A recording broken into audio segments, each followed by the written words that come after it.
Hello friends, welcome to our YouTube channel.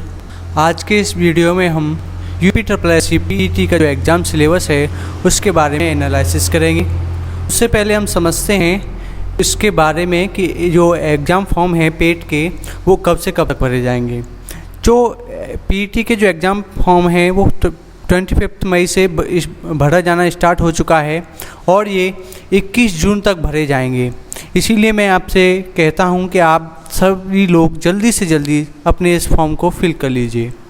सबसे पहले हम समझते हैं कि जो पेट का जो टेस्ट का पैटर्न है वो किस तरह का है। देखिए, इस क्वेश्चन पेपर में आपके 100 क्वेश्चंस आएंगे और जो पूरा एग्ज़ाम पेपर होगा वो आपका 100 मार्क्स का होगा। इसका मतलब है कि जो आपका पर क्वेश्चन 1 मार्क्स का होगा और आपको काफ़ी अच्छी टाइमिंग देखने को मिलेगी आपको पीईटी के एग्ज़ाम में। जो आपका 120 मिनट्स आपको होगा, यानी 100 क्वेश्चन के लिए 120 मिनट, यानी आपको एक क्वेश्चन के लिए 1.2 मिनट्स आपको दी जाएंगी। इसमें जो एग्ज़ाम पेपर में जो नेगेटिव मार्किंग है वो 0.25 की नेगेटिव मार्किंग दी गई है। अब हम समझते हैं कि जो पीईटी के एग्ज़ाम सिलेबस में जो मार्क्स का डिस्ट्रीब्यूशन है वो किस तरह से है। सबसे पहले हम देखते हैं कि जो जनरल हिंदी का है वो 15 मार्क्स का क्वेश्चन इसमें अपना पार्ट रखता है। जो जनरल इंग्लिश है वो केवल 5 नंबर की है और जो इसमें मैथ रीजनिंग है वो 30 नंबर की आएगी, आपकी कवर होगी इस पीईटी के एग्ज़ाम में। अब हम जो मेजर पार्ट है, जनरल नॉलेज है, साइंस है और करंट अफेयर्स है, ये आपका सबसे ज़्यादा यानी 50 मार्क्स आपका कवर करेगी पीईटी के एग्ज़ाम में। अब इसके बारे में हम समझते हैं जो यूपी ट्रिपल एस सी के एग्ज़ाम के सिलेबस के बारे में। जो फर्स्ट और मेजर टॉपिक है इसका इंडियन हिस्ट्री यानी भारतीय इतिहास। इसमें आपका सिंधु घाटी की सभ्यता, वैदिक संस्कृति, बौद्ध धर्म, जैन धर्म, मौर्य वंश, गुप्त वंश, हर्षवर्धन, राजपूत काल, सल्तनत काल, मुग़ल साम्राज्य, मराठा साम्राज्य और ब्रिटिश राज्य के बारे में आपसे क्वेश्चन पूछे जाएंगे। ये काफ़ी detail syllabus UP triple S C के द्वारा दिया गया है, जो कि यूजली दिया नहीं जाता इतना डिटेल सिलेबस। और जो ये इंडियन हिस्ट्री आएगी वो 5 मार्क्स की आएगी। कहने का मतलब ये है कि आपको 5 मार्क्स को गेन करने के लिए काफ़ी मेहनत करनी पड़ेगी। अब हम दूसरे टॉपिक की ओर चलते हैं। दूसरा टॉपिक है हमारा भारतीय राष्ट्रीय आंदोलन। इसमें क्या है, आपको स्वाधीनता आंदोलन के बारे में पढ़ना पड़ेगा। इसके क्वेश्चन पूछे जाएंगे स्वदेशी और सविनय अवज्ञा आंदोलन के बारे में। इसमें महात्मा गांधी और अन्य जो नेता थे उनकी क्या भूमिका रही हैं, और जो ब्रिटिश इंडिया एक्ट 1935 है, भारत छोड़ो आंदोलन, आज़ाद हिंद फौज आदि के बारे में आपसे इसके क्वेश्चन पूछे जाएंगे। अब हम आगे बढ़ते हैं। जो तीसरा टॉपिक है हमारा जियोग्राफी का, ये भी 5 मार्क्स का जो है कवर करेगा।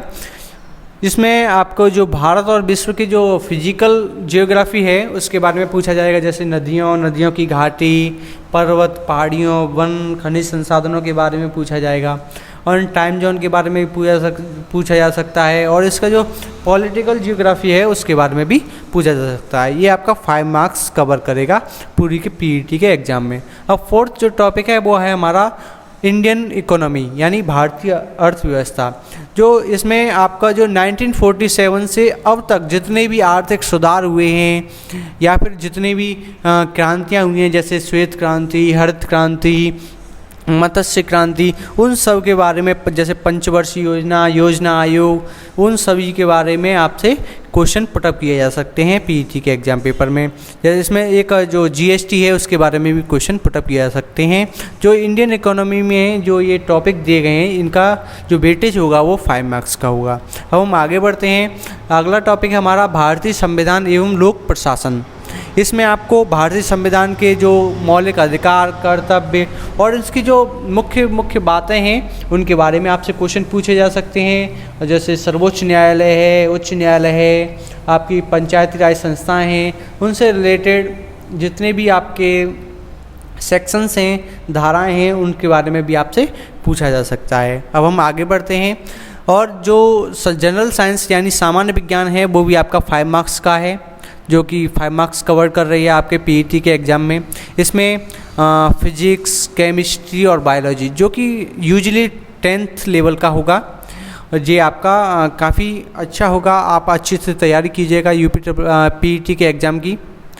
और इसके बाद है आपका मैथ।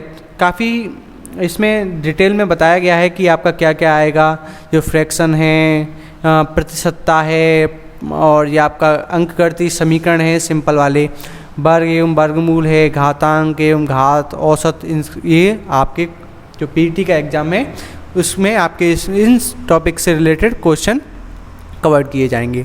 हम अगले टॉपिक की ओर बढ़ते हैं, जनरल हिंदी। ये भी आपका 5 मार्क्स का कवर करेगा।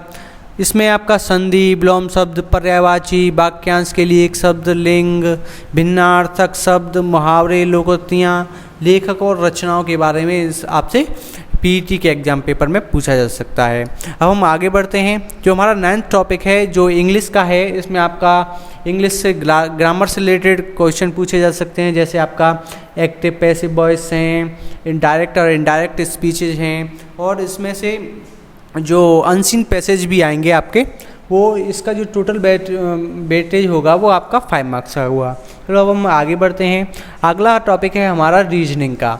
जो रीजनिंग है वो भी काफ़ी डिटेल्ड सिलेबस दिया गया है। इसमें आपका क्रम एवं रैंकिंग है, रिलेशनशिप्स हैं, और आपका कैलेंडर, घड़ी, कारण और प्रभाव, कोडिंग, डिकोडिंग, इन सब के बारे में आपसे पीईटी के एग्ज़ाम में क्वेश्चन आपको देखने को मिलेंगे। जो इसका रीजनिंग का जो वेटेज है वो ओनली 5 मार्क्स का है। चलिए अब हम आगे बढ़ते हैं।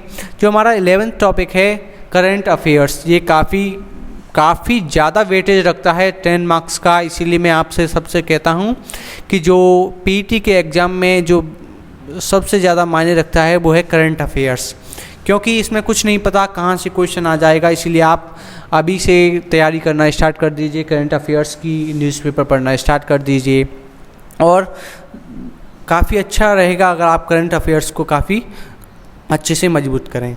अब हमारा अगला टॉपिक है जनरल अवेयरनेस से। ये काफ़ी हद तक आपको पढ़ना पड़ेगा। इसमें पड़ोसी देशों के बारे में, उनकी मुद्राओं, राजधानियों के बारे में पढ़ना पड़ेगा। अपने देश के राज्य हैं, मुख्यमंत्रियों के नाम, राज्यपाल के नाम, केंद्र शासित प्रदेश और उनके राज्यपालों के नाम, ये सब आपको देखने पड़ेंगे। भारतीय संसद के बारे में, राज्यसभा के बारे में, कितने सदस्य होते हैं और कितनी सीटें होती हैं, उन सब के बारे में आपको देखना पड़ेगा। राष्ट्रीय और अंतर्राष्ट्रीय दिवसों के बारे में आपको पढ़ना पड़ेगा। आपको अच्छी तरह से याद होने चाहिए, क्योंकि ये आप काफ़ी जनरल अवेयरनेस में काफ़ी इम्पोर्टेंट होते हैं। और आपको जैसे WHO है, विश्व संगठन और उनके मुख्यालय किस किस जगह हैं, जैसे आपका WHO है, WTO है, और बाकी के बहुत सारे जो ऑर्गेनाइजेशंस हैं उनके मुख्यालय कहाँ हैं, ये काफ़ी इम्पोर्टेंट हैं, जो कि हर तरह के एग्ज़ाम में आते हैं। और उसके बाद भारतीय पर्यटन स्थल, भारत की कला एवं संस्कृति के बारे में क्वेश्चन पूछे जा सकते हैं, खेलों के बारे में क्वेश्चन पूछे जा सकते हैं, और जो हमारे जो रिसर्च ऑर्गेनाइजेशंस हैं हमारे इंडिया के, उनके बारे में पूछे जा सकते हैं, जो कि हर एग्ज़ाम पेपर में आते हैं। लेखक और उनकी जो बुक्स हैं उनके बारे में, ये काफ़ी इम्पोर्टेंट टॉपिक हैं। आपका पुस्तकें और लेखक, पुरस्कार और उनकी विजेताओं के बारे में भी पूछा जा सकता है। मैं कहूँगा जनरल अवेयरनेस है वो, उसका भी वेटेज काफ़ी बड़ा है, और आपको इसमें ज़्यादा मेहनत करने की आवश्यकता है, क्योंकि वो एक एक मार्क्स आपको सरकारी नौकरी की तरफ एक एक कदम आगे बढ़ाता जाएगा। इसीलिए मैं कहता हूँ कि जो जनरल अवेयरनेस है, करंट अफेयर्स हैं, उनके बारे में आपको ज़्यादा से ज़्यादा मेहनत करनी है। ठीक है। अब हमारा जो अगला टॉपिक है, जो इसमें क्या है, अनसीन पैसेज आएगा। 2 अनसीन पैसेज आएंगे हिंदी के। वो एक अनसीन पैसेज में 5 क्वेश्चन होंगे, और 5 एक नंबर के 5 क्वेश्चन होंगे, और 2 अनसीन पैसेज आएंगे। इसी तरह आपकी जो ग्राफ वाले क्वेश्चन आएंगे उनमें आपको उनका एक्सप्लेनेशन करना पड़ेगा। इसमें 5 क्वेश्चन आएंगे, 2 ग्राफ के क्वेश्चन दिए जाएंगे, उनमें हर एक में आपके 5-5 क्वेश्चन होंगे। ये काफ़ी वेटेज रखता है 10 मार्क्स का। आपका जो अनसीन पैसेज है वो भी 10 मार्क्स के हैं, और जो आपका इसमें टेबुलेशन के से रिलेटेड भी 2 आपके क्वेश्चन पूछे जाएंगे। इसमें हर एक में 5-5 क्वेश्चन इंडिविजुअल रूप से रहेंगे। इसलिए आपको अच्छी से इसको तैयारी करनी है। Thanks for watching. और UP triple S T PET के जो एग्ज़ाम के जनरल अवेयरनेस है, आपकी जो भारतीय संस्कृति है उसके बारे में आपको कई सारी वीडियोज़ हमारे यूट्यूब चैनल पर देखने को मिलेंगी। इसीलिए मैं आप सभी से कहता हूं कि हमारे यूट्यूब चैनल को सब्सक्राइब कीजिए, जिससे आप अपनी पीईटी के एग्ज़ाम में अधिक से अधिक स्कोर कर सकें और आप सरकारी जॉब को पाने में सफल हों। Thank you.